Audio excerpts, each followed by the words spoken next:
السلام عليكم ورحمة الله. muddo ka badan 40 sano kadib ayaa arrintaani ka dhigan tahay markii ugu horeysay oo dhimasho inta la eeg la soo sheego.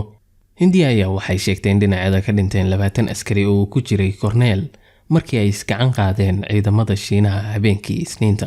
Ma cadda inta askar Shiinaysa ay ku dhintay halkaas, laakiin dhankooda waxay sheegeen in khasaare soo gaaray 40 askari. Dagaalkaas askarta inta la eeg ku dhinteen ama ku waxyeeloobeen ayaan hal rasaas ahna la ridin. waxay askartu ku dagaalamayeen dhagxaan iyo gacmahooda. Meesha lagu muransan yahay ayaa ah gobol weyn oo ku yaala xadka labada wadan oo mid walba uu sheeganayo, iyadoo muddaba labada dhinac ay ku soo gurayeen aagaas ciidamo fara badan oo xijiya fariisamahooda. Aagal isku haysto oo la dhaho Aksai Chin iyo Ladakh ayaa waxa weeye meel aad u qabow oo lama degaana. Buuro korkeeda oo dhulka ka sarreysa 4200 mitirna ku taal. aagaas ayaa waxa adag neefsashada oo jooga sare dhibaatooyin iyo xanuuno ayay qofka u keeni kartaa haddii uusan si tartiib ula qabsan. haddii kale madax xanuun, wareer iyo tabar darnaan ayaa qofka haleelaysa keenina karta inuu u dhinto. waxaana intaasi dheer barafka iyo jawiga aadka u qabow. arrintan ayaa waxay ka qayb qaadatay dhimashada dheeraadka ah ee meesha ka dhacday. ciidamada Hindiya ayaa bilowgii sheegay in 3 askari kaliya ay dhinteen, mar dambana waxay sheegeen in 17 kale oo askartooda ka mid ah oo meesha ku dhaawacmay ay dhinteen, iyadoo jawiguna ka qayb qaatay dhimashadooda. marka waa maxay muhiimadda ay leedahay aagaan la isku haysto? meesha xadka ah oo hadda la kala joogo ayaa waxa la asteeyay dagaalkii dhexmaray labada dal 1962 kadib. dagaalkaas ayaa wuxuu bilowday 20 Oktoobar ee sanadkaas markii ciidamada Shiinaysku laba jiho oo bari iyo galbeed ah oo isu jirta 1 kiiloomitir ka soo weerareen ciidamadii Hindida ee ku sugnaa xuduudaas la isku haystay. jihada bariga ayaa ciidamada Hindida iyo Chinese-ka waxa ay u dhaxeeyay webi. Hindidii waxay difaac xoogan saareen buundooyinka ay islahaayeen, ciidamada Shiinayska ayaa ka soo talaabaya.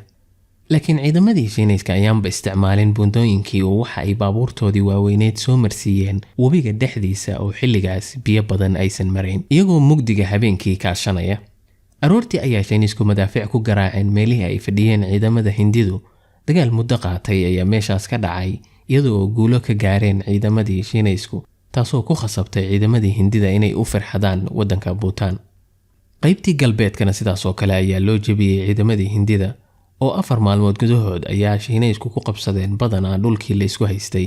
dagaalka ayaa dhowr usbuuc joogsaday, iyadoo labada dawladood ka wada xiriirayeen sidii ay u xalin lahaayeen khilaafaadkooda. 14 November ayaa iska horimaadkii dib u soo bilowday markii Hindiya ay soo qaaday weerar rogaal celis ah, laakiin dhowr maalmood gudahood ayaa ciidamada Shiinaysku meelo dheeraad ah qabsadeen.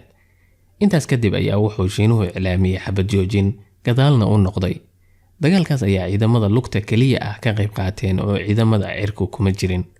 maadaama meeshu tahay meel buura ah aysan sahlanayn in lagu dagaalamo, ayaa waxa adag in ciidamada difaaca ku jira la soo xoojiyo, maadaama ay adag tahay in hal mar askarta lagu soo daadiyo aaga dagaalka oo ay u baahan yihiin in muddo ay la qabsadaan jawiga qallafsan ee meeshaas ka jira.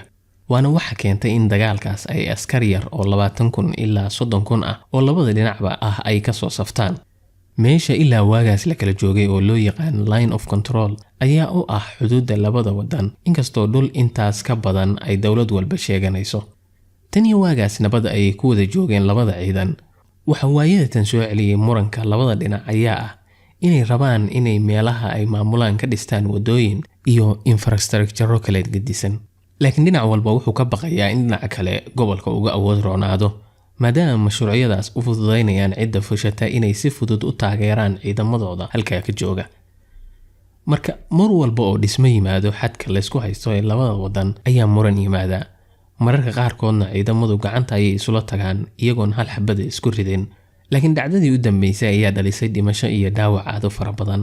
inkastoo labada dawladoodba sheegayaan inay danaynayaan inaysan xurguftaasi sii baahin oo ay ciidamada labada dhinac ay aagaas ka jooga ay yareynayaan. intaas ayaa noogu jooga barnaamijka maanta. intii aan mar dambe kulmi doono, nabadgelyo. Assalaamu calaykum waraxmatullaah.